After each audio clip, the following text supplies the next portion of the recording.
Voici le Bluebot avec lequel on travaille dans notre classe de CE1 bilingue. C'est un petit robot qu'on peut programmer à l'aide de 7 touches. Justement, comme vous voyez maintenant qu'on travaille avec les iPads, il faut savoir que ça c'est l'aboutissement d'une séquence. On a d'abord commencé à travailler sur les déplacements en salle de motricité. Ensuite, on a découvert le Bluebot, son fonctionnement, on l'a manipulé concrètement. On a découvert la fonctionnalité des différentes touches. Et ensuite seulement, on est passé au travail sur tablette, puisqu'elle demande quand même un plus haut niveau d'abstraction. Alors, le Bluebot a l'avantage d'être programmable avec les iPads, avec la fonction Bluetooth.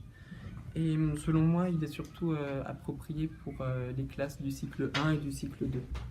Travailler avec le Bluebot, ça permet d'honorer de nombreux points des programmes d'enseignement français et suisse. Dann drücke ich auf die verschiedenen Tasten und wenn ich bemerke, dass ich etwas vergessen habe, kann ich dann auf den entsprechenden Befehl klicken und ich kann dann die Reihenfolge ändern. Seht ihr?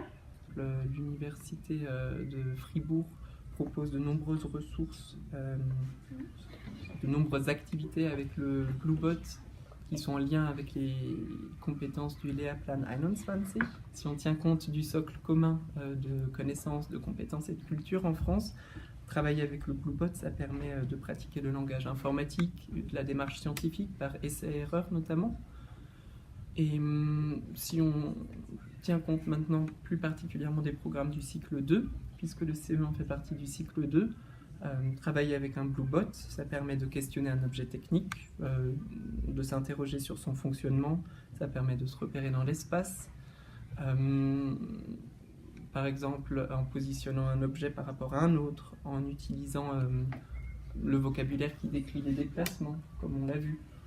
Ou alors, en mathématiques, on apprend aussi à se repérer dans l'espace sur une grille, vous le verrez tout à l'heure. Ou alors, en codant, on peut prévoir et représenter des déplacements.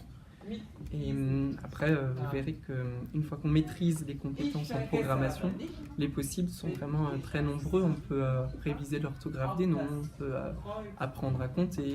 Si on lit une histoire, on peut demander aux élèves de créer eux-mêmes le tapis. Et on peut leur demander, par exemple, de programmer le Bluebot pour qu'il rencontre tous les personnages de l'histoire les uns après les autres. Voilà, un petit peu les possibilités qu'offre le Bluebot. Und los geht's.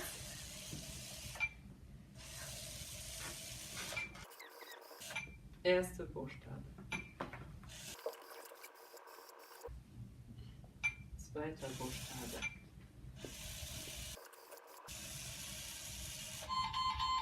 Dritter Buchstaben. Schwer? Super. Toll.